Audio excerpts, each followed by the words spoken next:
Mari kita berdoa. Seperti pujian dan penyembahan yang sudah kami naikkan di pagi hari ini Tuhan.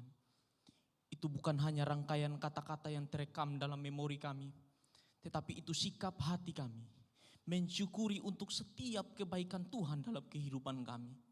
Di pagi hari ini Tuhan, hati kami penuh limpah dengan ucapan syukur untuk setiap hal yang Tuhan mau buat dalam kehidupan kami. Di pagi hari ini ada satu kerinduan dari hati kami yang paling dalam untuk mendengarkan kebenaran firman Allah. Biarlah kebenaran firman Allah ini sungguh-sungguh menolong kami untuk hidup layak di hadapan Tuhan, untuk hidup sesuai dengan rencana Tuhan, untuk hidup sesuai dengan koridor Tuhan. Di dalam nama Kristus Yesus, waktu-waktu ke depan kami serahkan ke dalam tangan pengasihan Tuhan. Haleluya, amin. Shalom. Selamat pagi bagi kita semua. Apakah saya kelihatan dari sana? Soalnya saya dengan mimbar agak sama. Nah, di pagi hari ini, hari yang berbahagia ini, tepat tanggal 13 Desember 2020. Terhitung 300 kan dalam satu tahun 365 hari, berarti kurang 18 hari lagi kita akan mengakhiri tahun 2020. Berarti 347 hari sudah kita lalui bersama-sama dengan Tuhan. 347 hari sudah kita lalui bersama-sama dengan Tuhan. Namun yang menjadi pertanyaan penting, apakah perjalanan iman kita bersama-sama dengan Tuhan selama 347 hari itu, apakah ada perubahan? Setiap minggu, setiap hari kita menyembah, mengangkat tangan. Namun apakah ada perubahan? Satu hal yang saya mau tekankan bagi kita semua adalah bahwa konsep iman yang paling lemah itu konsep iman yang menekankan pada berkat dan mujizat. Ini terkesan ekstrem. Konsep iman yang paling lemah adalah konsep iman yang didasarkan pada berkat dan mujizat. Hanya merindukan berkat, hanya merindukan mujizat, tapi tidak pernah merindukan perubahan. Itu adalah kesalahan yang fatal dalam perspektif kekristenan. Amin. Katakan orang kiri kanan sebenarnya, saya mau berubah. Nah, kita melihat bahwa dalam realitas kehidupan hari-hari ini, ya tidak dapat dipungkiri ada terus terjadi perubahan-perubahan. Mulai dari cara berpikir, mulai dari gaya hidup, mulai dari gaya berpakaian.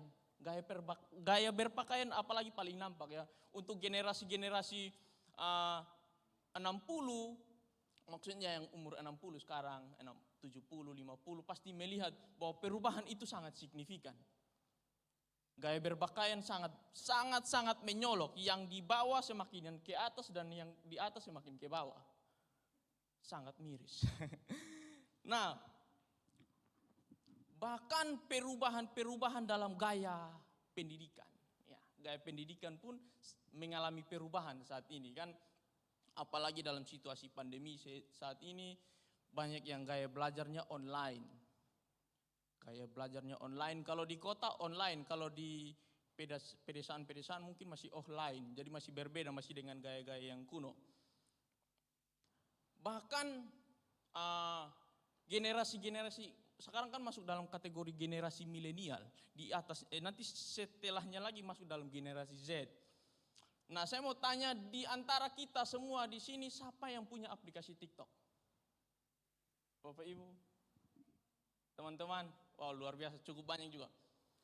Nah, saya ingat waktu malam pertama saya sampai di kota Bekasi, saya membuat kebiasaan baru di rumah Pak Gembala. Setiap malam tepat jam 7 atau kurang dari jam 7 sampai jam 8 saya membiasakan diri untuk nongkrong di depan teras.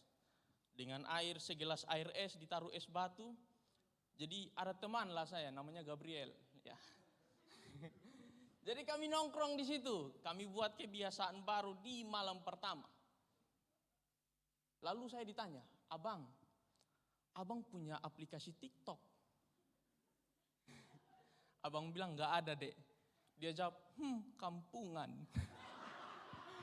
Dia jawab bilang saya kampungan. Nah ini perspektif, ini cara pandang yang baru di generasi-generasi sekarang. Saya bilang, Dek, zaman kami dulu nggak main TikTok. Dulu kami main bola, main lari-larian, ya kan? Main karet, main benteng, gelinding-gelinding ban dan lain sebagainya. Tapi generasi sekarang berbeda.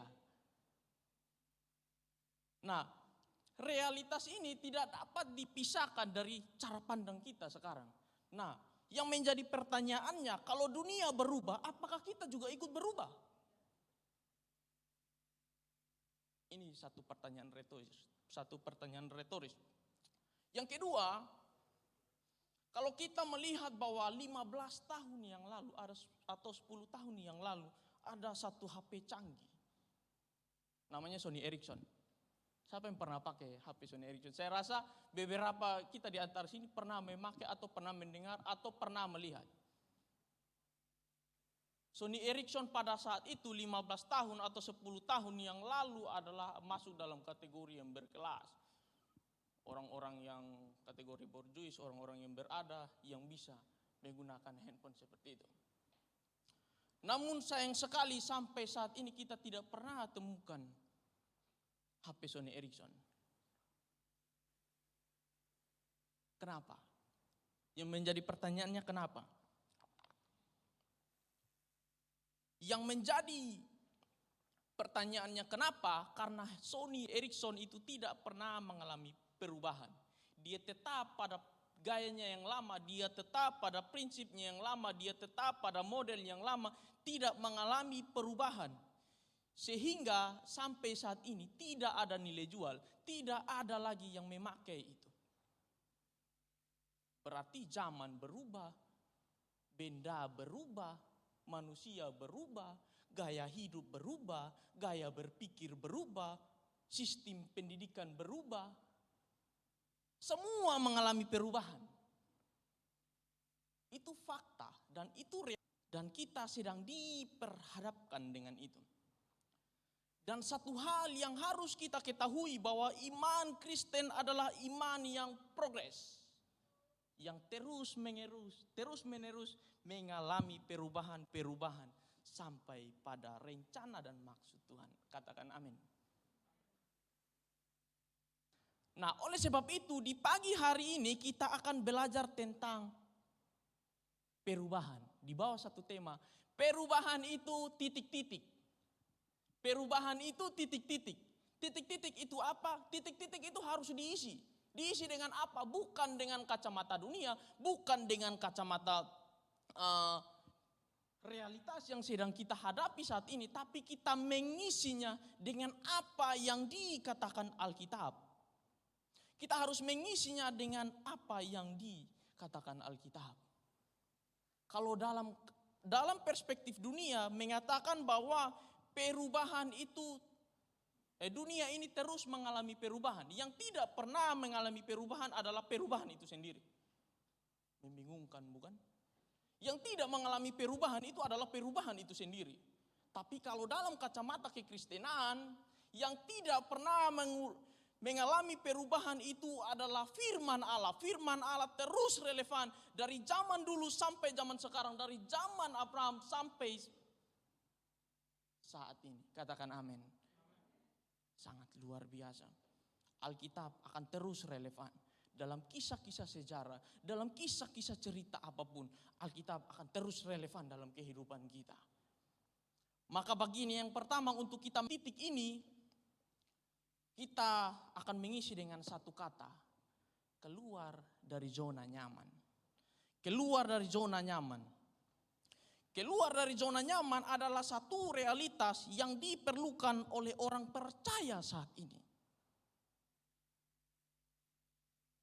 Nah, kita akan melihat dari perspektif Alkitab, dari kacamata Alkitab, bagaimana Alkitab memberi kesaksian tentang orang-orang yang Tuhan panggil, tentang orang-orang yang Tuhan angkat, Tuhan bawa dari zona nyamannya sampai pada rencana Tuhan, sampai pada kehendak Tuhan, dan sampai pada apa yang Tuhan mau.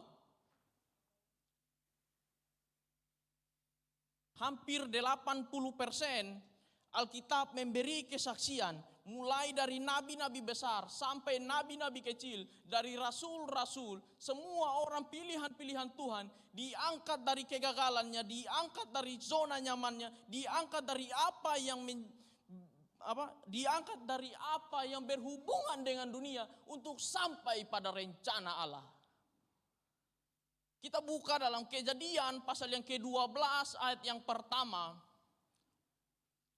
Kitab Kejadian pasal 12. Kita membaca bersama-sama ayat yang pertama.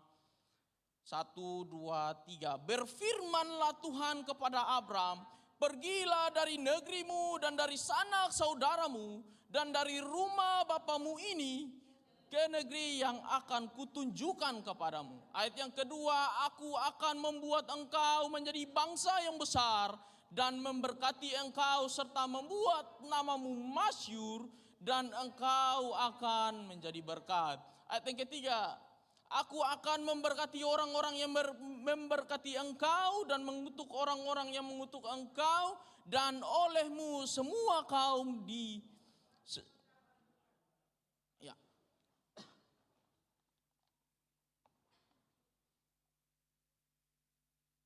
tokoh Alkitab, saya bukan kasih masuk dalam kategori yang pertama. Tapi tokoh Alkitab yang kita pelajari dari kisah ini adalah tokoh Abram yang dipanggil oleh Allah, yang dikeluarkan oleh Allah dari zona nyamannya sampai pada rencana Tuhan. Kita lihat dalam ayat yang kedua dan ayat yang ketiga, di situ ada berbicara tentang janji Tuhan. Bagian yang pertama dikatakan, aku akan. Bagian yang ketiga ayat yang ketiga bagian yang pertama dikatakan aku akan. Kalau manusia mengatakan aku akan, itu bukan satu kepastian. Tetapi kalau Allah yang mengatakan aku akan, itu adalah satu kepastian. Katakan amin. Kalau Allah yang mengatakan aku akan memberkati engkau, aku akan membawa engkau, aku akan menuntun engkau, aku akan memimpin engkau, itu adalah satu kepastian kalau Allah yang katakan. Tetapi kalau manusia yang katakan, kita patut mempertanyakan lagi, kita patut mempertimbangkan lagi, kita patut memikirkan lagi. Selanjutnya, siapa lagi tokoh-tokoh yang dipanggil oleh Allah, yang dibawa oleh Allah untuk keluar dari zona nyamannya. Kita lihat dalam Keluaran pasal yang ketiga ayat yang ke-10, bagaimana Musa dipanggil oleh Allah untuk memimpin, membawa keluar bangsa Israel dari tanah perbudakan. Kedua tokoh besar dalam Alkitab ini, bagaimana Allah membawa mereka keluar dari zona nyamannya. Allah membawa Abraham keluar, tinggalkan rumahnya, tinggalkan kekayaannya, tinggalkan kebiasaannya, tinggalkan apa yang tidak berkenan di hadapan Allah. Dan Allah berjanji Allah akan membawa dia sampai pada rencana dan tujuan Allah. Makanya Allah berkata dalam ayat yang kedua dan ayat yang ketiga, aku akan. Dan itu adalah hal yang pasti.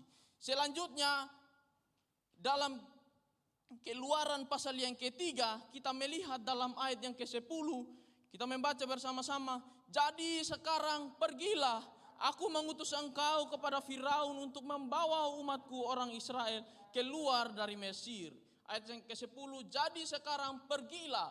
Ingat, pergilah itu adalah bentuk imperatif. Imperatif itu adalah bentuk perintah. Bentuk perintah, pergilah. Selamatkanlah umatku, kata Allah. Di tengah-tengah tujuan Allah, di tengah-tengah rencana Allah, ada satu hal yang kita pelajari dari kisah ini, bagaimana Allah mengangkat Musa, bagaimana Allah membawa Musa dari kehidupan lamanya, dari kehidupan yang tidak berkenan kepada Allah, hingga sampai pada rencana Allah untuk menyelamatkan bangsa Israel. Itu adalah hal yang luar biasa. Kita membaca dalam ayat yang ke-12, di situ juga berbicara tentang janji Tuhan. Lalu firman-Nya, bukankah aku akan menyertai engkau? Bukankah aku akan menyertai engkau? Begitu luar biasa janji Tuhan. Di tengah-tengah perintah Allah, jikalau Allah membawa kita untuk keluar dari zona nyaman kita, jikalau Allah membawa kita keluar dari hal yang tidak berkenan kepadanya, maka percayalah bahwa ada janji Tuhan yang Tuhan siapkan bagi kita. Katakan amin.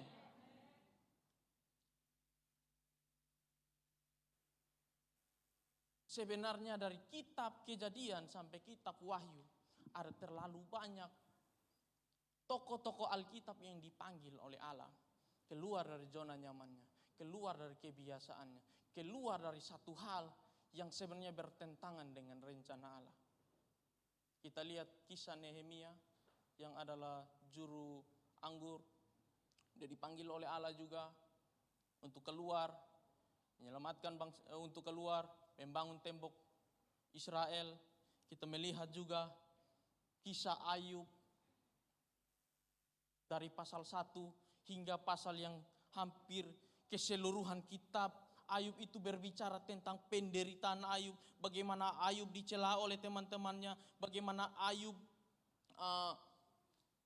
diolok-olok. Bahkan sampai istrinya katakan bahwa kutuki saja Allahmu. Coba kita supaya lebih objektif kita membaca kitab Ayub pasal yang kedua.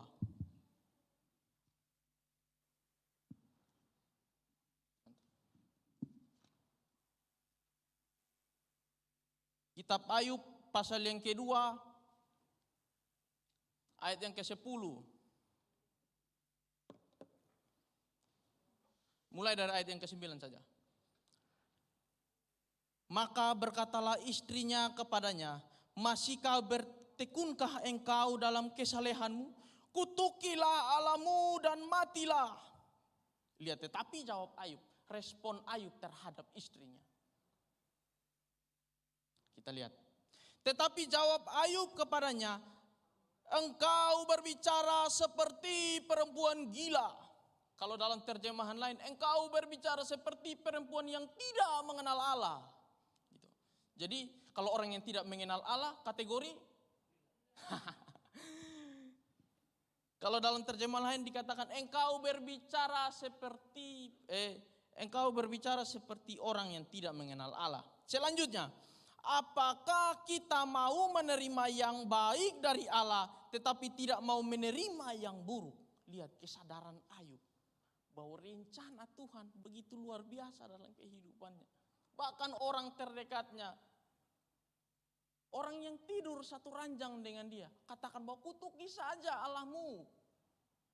Tinggalkan saja Allahmu. Masa engkau di tengah-tengah penderitaanmu, masa engkau di tengah-tengah kesukaranmu, masa engkau dalam keadaan masalah, Allahmu meninggalkan engkau. Ini juga satu pelajaran bagi istri-istri, bagi ibu-ibu. Kalau dalam keluarga mengalami tantangan, dalam keluarga mengalami rintangan, ada masalah, jangan cepat-cepat menyalahkan Allah, jangan cepat-cepat menyalahkan situasi, jangan cepat-cepat menyalahkan kondisi dan keadaan. Dan suami yang baik, ya, bapak-bapak yang baik harus berkata bahwa apakah kita mau menerima yang baik dari Allah tetapi tidak mau menerima yang buruk. Bagi suami-suami juga ini pelajaran penting. Ketika di tengah-tengah masalah, rintangan, tantangan yang Tuhan izinkan terjadi, harus percaya, harus katakan bahwa ada rencana Tuhan yang Tuhan siapkan. Ini sikap optimis yang Ayub ajarkan bagi kita. Ayub diambil semua harta bendanya karena pada saat itu konteks, pada saat itu kekayaan orang itu diukur dari jumlah binatang, jumlah hewan yang mereka punyai. Dan kalau kita menghitung kekayaan Ayub ini sungguh sangat banyak. Namun ketika Allah mengambilnya, Allah mengambil anak-anaknya, dia tetap percaya, dia tetap optimis dan mengimani bahwa ada rencana Tuhan. Sampai pada pasal yang ke-42, di sana diceritakan tentang kisah bagaimana Allah menggantikannya. Ingat, menggantikan saja kita sudah bersyukur. Apalagi dikatakan 2 kali lipat.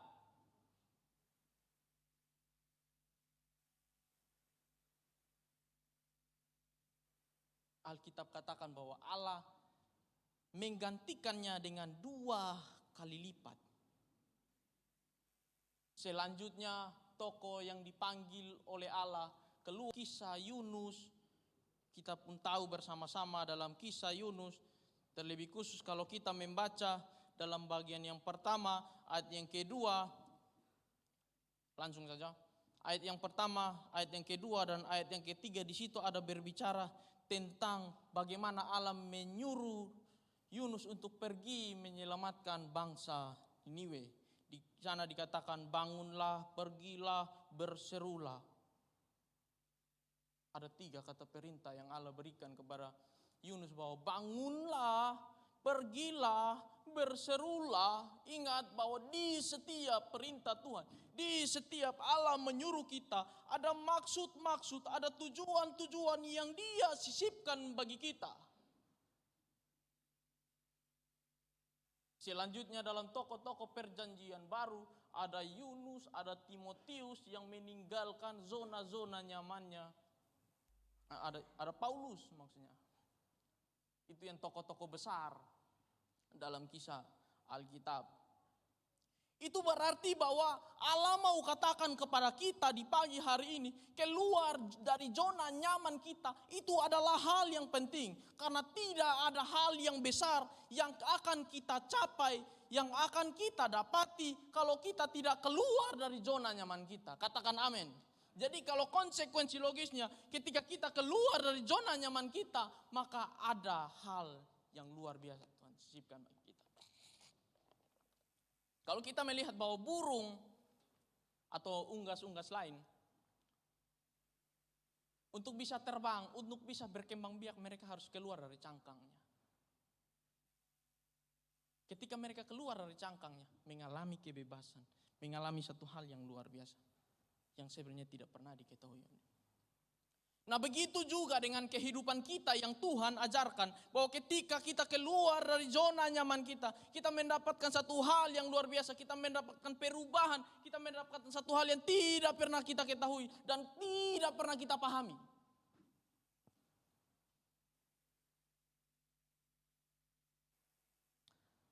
Beberapa hari yang lalu kami, saya, Abed, Bang Moses dengan Nathan.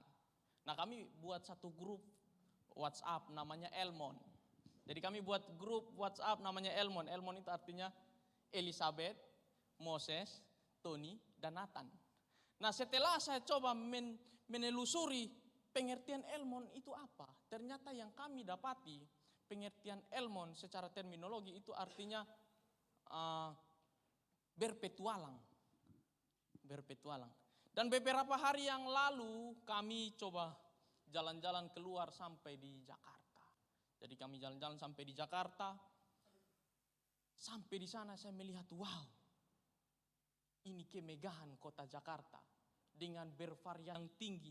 Namun di balik-balik gedung yang tinggi ada orang-orang yang tidur terkapar di tanah dengan keadaan gubuk-gubuk kecil. Saya bertanya kepada mereka, ini mereka rumahnya di mana? Mereka katakan, ini rumahnya di sini, tidurnya di sini, makannya di sini. Dan sebelumnya sangat miris, saya tidak pernah melihat yang seperti itu. Satu pelajaran penting yang saya pahami dari kisah ini, ketika saya tidak keluar dari kota Kupang, dari tempat saya berada, ketika saya tidak keluar dari sana sampai di sini, sampai di kota Jakarta, maka saya tidak akan melihat satu realitas seperti itu. Saya tidak akan melihat satu realitas yang Tuhan sedang kerjakan di kota ini.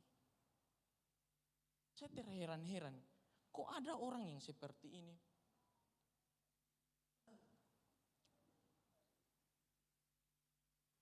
Maka keluar dari zona nyaman akan membuat kita melihat hal besar. Akan membuat kita keluar dari perspektif yang lama, kacamata yang lama. Ibu bapak di rumah, jangan membiasakan membawa budaya, kebiasaan kita dari tempat kita masing-masing. Ya kan? Contohnya kalau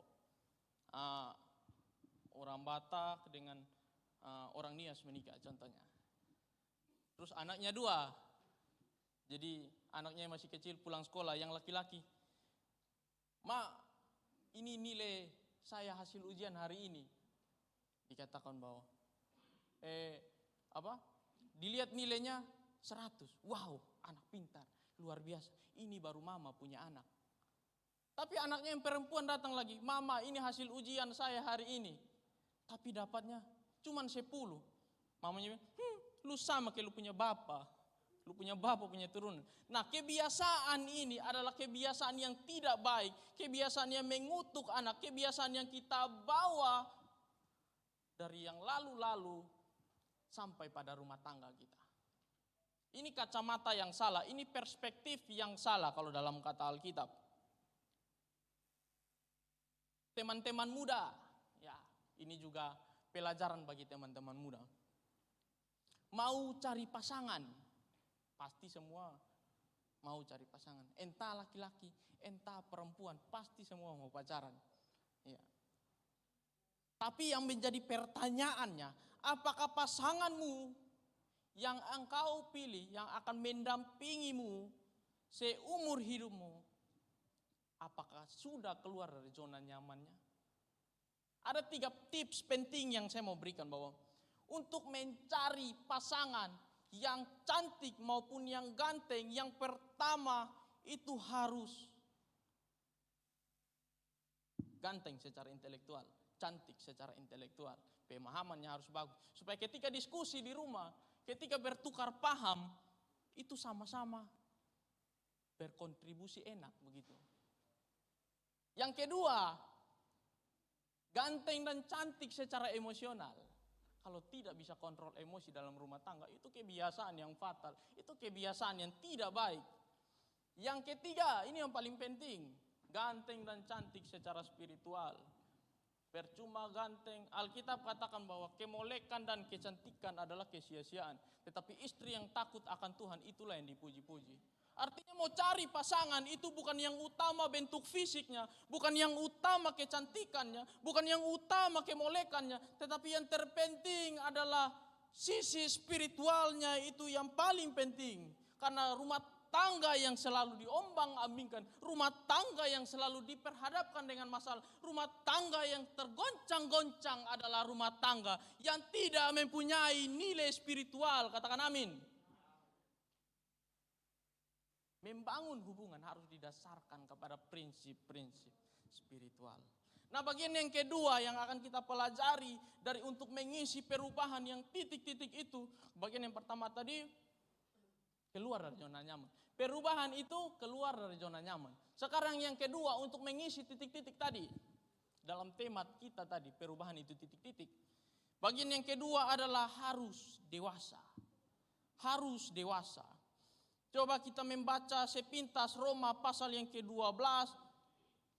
Roma pasal yang ke-12 ayat yang pertama. Saya rasa ini ayat yang sudah cukup familiar dan saya yakin dan percaya jemaat semua sudah hafal ayat ini. Ayat yang pertama, mari kita membaca bersama-sama. Karena itu, saudara, demi kemurahan Allah aku menasihatkan kamu supaya kamu mempersembahkan tubuhmu sebagai persembahan yang hidup, yang kudus dan yang berkenan kepada Allah. Itu adalah ibadahmu yang sejati. Kok apa hubungannya teks ini dengan dewasa ya? Sebenarnya berbicara tentang dewasa ada juga dalam 1 Korintus 13 ayat yang keberapa, ayat ke-11 kalau tidak salah. Ketika aku masih kanak-kanak aku bersikap seperti anak-anak. Ketika aku dewasa aku meninggalkan sifat kekanak-kanakan itu. Sebenarnya masih banyak ayat yang berbicara tentang kedewasaan. Tapi kita melihat dari teks ini, saya mau menyoroti bagian yang pertama saja, dikatakan bahwa karena itu. Kok kaget-kaget dimulai dengan pasal yang mulai di pasal 12 ini berbicara kok karena itu. Kan kesannya lucu. Contohnya kita berbicara, baru ketemu langsung menghadap saya langsung bilang karena itu. Kan heran, kan bingung. Berarti ada berhubungan dengan pasal-pasal sebelumnya, berhubungan dengan pasal 1 hingga pasal yang ke-11. Kalau kita membaca lebih teliti kitab Roma ini dibagi menjadi 3 bagian penting. Yang pertama pasal 1 hingga pasal yang ke-11, yang kedua pasal 12 hingga pasal yang ke-15, dan yang ketiga bagian penutup itu di pasal 16. Pasal yang 1 hingga pasal yang ke-11 itu Paulus menulis untuk jemaat-jemaat di Roma pada saat itu tentang prinsip-prinsip pengajaran dalam kekristenan atau prinsip doktrinal. Dan yang kedua tentang praktikal, tentang bagian hal-hal yang praktis. Artinya Paulus menulis dalam bagian yang pertama karena itu artinya berhubungan sekali antara apa yang kita pahami, apa yang kita imani harus selaras dengan apa yang kita lakukan. Artinya iman tidak hanya sebatas pada pemahaman kita, tapi iman harus sampai pada pengalaman kita. Katakan amin. Iman harus sampai pada pengalaman kita. Makanya dia memulai dengan karena itu. Sangat berhubungan. Itu yang Paulus mau tekankan bagi jemaat di Roma. Kita tahu statement yang paling umum yang kita temukan bahwa tua itu pasti. Selanjutnya, dewasa itu pilihan. Amin. Tua itu pasti, dewasa itu pilihan. Kalau kita juga membaca kisah kedewasaan atau pelajaran tentang kedewasaan, sebenarnya masih ada yang lebih berbicara signifikan atau lebih penting dalam kitab Yakobus. Kitab Yakobus terdiri dari 5 pasal kan. Kalau kita berbicara tentang kedewasaan dari kacamata Yakobus, di sana kita mendapati bahwa bagian atau pasal yang pertama di situ sedang berbicara tentang bertahan di tengah pencobaan. Bertahan di tengah pencobaan. Artinya orang yang dewasa itu orang yang mampu bertahan di tengah pencobaan. Itu kata Yakobus. Bagian atau pasal yang kedua kalau kita temukan, kita membaca secara teliti dalam kitab Yakobus itu, bagian yang kedua dikatakan tidak memandang muka. Jadi orang yang dewasa itu dia tidak memandang muka. Saya tidak mau bergaul dengan dia. Bagian yang ketiga itu tentang lidah yang memberkati. Bagian yang keempat tentang pengendalian hawa nafsu. Bagian yang kelima tentang sabar dalam penderitaan. Ada satu kisah tentang namanya Joko. Ya, kita namakannya Joko. Dia satu pegawai di rumah sakit jiwa. Pegawai di rumah sakit jiwa. Jadi dari pihak rumah sakit jiwa menyuruh dia membawa orang-orang gila, orang-orang yang stres untuk berrekreasi. Ini orang gila berrekreasi. Sangat aneh juga. Nah, Joko ini disuruh bawa orang-orang gila itu berrekreasi. Dan dia membawa satu bus yang cukup besar yang mampu menampung kurang lebih 24 orang di dalam. Menampung 24 orang di dalam dan orang gila di dalam. Ya kita tahu sendirilah sikap orang gila itu seperti apa. Jadi mobilnya itu agak merontak-rontak gini dalam perjalanan. Dan jalannya karena keadaan jalannya juga berbatu-batu, jadi mobilnya merontak-rontak gini. Setelah itu bannya pecah. Joko turunlah dari mobilnya. Dia lihat mobilnya ban pecah, dia pukul keningnya begini. Waduh, dia longgarkan bautnya 4-4 dan dia marah, ditendang. Tendang bannya. Kenapa pecah? Gitu kan. Langsung orang gila satu turun dari mobil. Terus Joko bilang, "Hei, kamu kenapa turun? Naik. Jadi si Joko, orang gila ini katakan, "Kamu kenapa?" Ditanya, "Kamu kenapa?" Memang aneh juga kalau si Joko mau curhat sama orang gila kan. "Kamu kenapa?" Jadi si Joko terpaksa lah, dia harus bercerita. Kalau bannya ini pecah. Bannya ini pecah dan dia tidak punya ban cadangan untuk dia punya ban cadangan, tapi waktu dia tendang itu keempat baut itu mental jatuh ke dalam got. Dan got itu cukup dalam, dan 4 baut itu hilang ke dalam air. Makin stres lah si Joko ini. Teman curhatnya lagi orang gila. Dia punya ban cadangan, tapi dia tidak punya baut untuk memasangkan ban itu.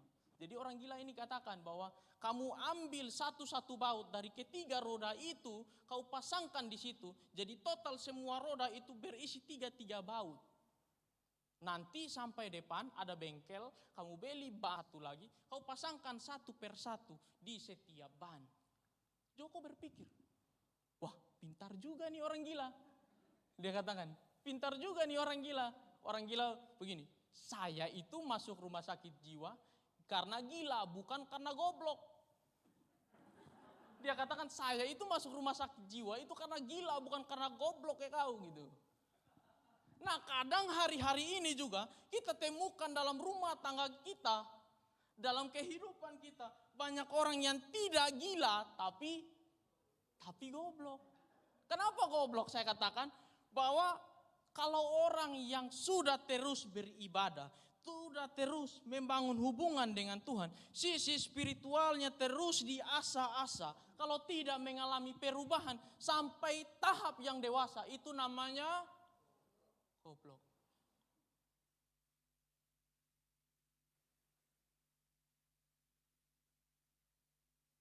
Amin. Ada yang katakan bahwa musuh terbesar kita itu adalah diri sendiri. Musuh terbesar kita itu adalah diri kita sendiri. Kenapa diri kita sendiri? Karena kadang hati kita dengan pikiran kita tidak pernah selaras. Karena hati kita dan pikiran kita tidak pernah selaras. Sehingga, ingat, sehingga membuahkan ego, membuahkan emosi, membuahkan ekspektasi, membuahkan harapan-harapan yang bertentangan dengan rencana Tuhan. Kata banyak orang. Namun yang lebih penting atau yang kita akan pelajari, kedewasaan rohani, ya berarti perlunya adanya kedewasaan rohani. Menolong kita untuk memadukan, untuk mengharmonisasikan kedua hal ini, untuk sampai pada rencana Tuhan. Artinya kembali kepada kisah tadi dalam Roma pasal yang ke-12, iman itu menolong kita bukan hanya sebatas pemahaman kita, bukan hanya batas sejauh mana kita mengangkat tangan, bukan sebatas sejauh mana kita membangun hubungan dengan Tuhan, tapi lebih daripada itu ada perubahan. Katakan amin. Itulah dewasa. Jadi perubahan itu keluar dari zona nyaman. Yang kedua, perubahan itu dewasa. Amin.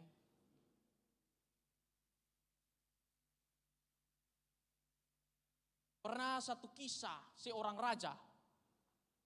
Seorang raja dia mempunyai kebiasaan untuk berburu. Dia mempunyai kebiasaan untuk berburu, Bapak Ibu. Dan dia punya kebiasaan ini, di balik itu dia punya anak buah. Kita kasih nama lagi Joko aja.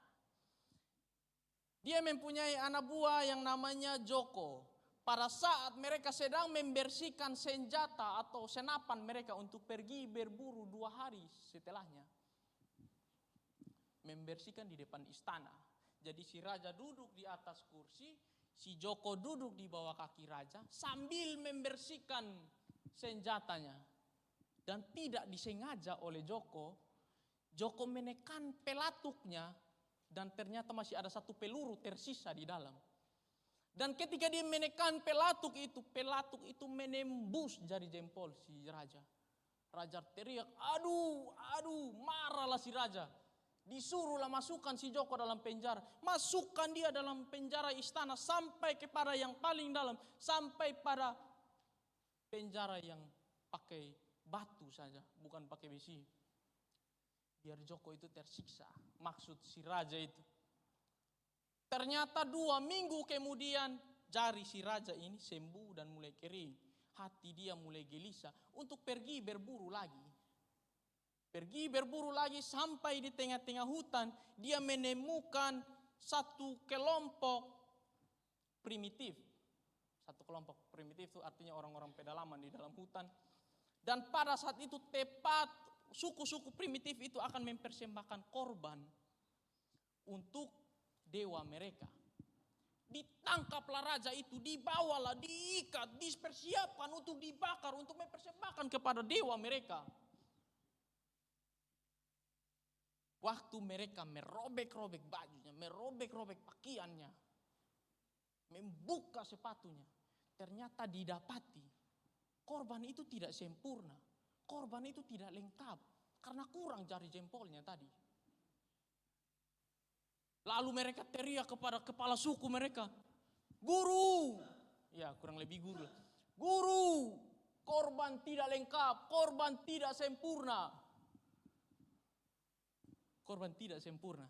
Mereka lepaskanlah si raja. Raja pulang kembali dengan senang. Saking senangnya dia menangis. Dia panggil si Joko, "Keluarkan Joko." Dia menangis, dia peluk si Joko. Joko pun terheran-heran. Kenapa menangis? "Saya bersyukur kamu menembak jari saya. Saya bersyukur kamu bisa tembak kasih puntung jari jempol saya." Joko pun terheran-heran. Jadi si raja ceritakanlah si Joko bagaimana kisahnya sehingga dia dipersiapkan untuk dipersembahkan untuk dewa-dewa mereka. Setelah itu Joko pun ikut menangis. Joko menangis, cium kakinya, cium rajanya. "Saya juga terima kasih guru. Saya juga terima kasih raja. Engkau mengurung saya di dalam penjara. Engkau membiarkan saya dalam penjara," kata si Joko. Rajanya terheran-heran, "Kenapa kamu menangis?" Joko menjawab bahwa, "Karena kalau tadi saya ikut, pasti saya yang dipersembahkan. Pasti saya yang ditangkap. Pasti saya yang akan dibakar untuk persembahan tadi." Nah, apa pelajaran penting yang kita pelajari dari kisah ini? Bahwa jangan cepat-cepat menyalahkan Tuhan. Jangan cepat-cepat menyalahkan kondisi, menyalahkan situasi. Bahwa dari setiap hal yang Tuhan kerjakan, itu adalah proses untuk mendewasakan kita. Dan jangan pernah sembunyi di kata proses. Kadang orang selalu bilang, "Ini orang ibadah terus kok, tapi dia begini.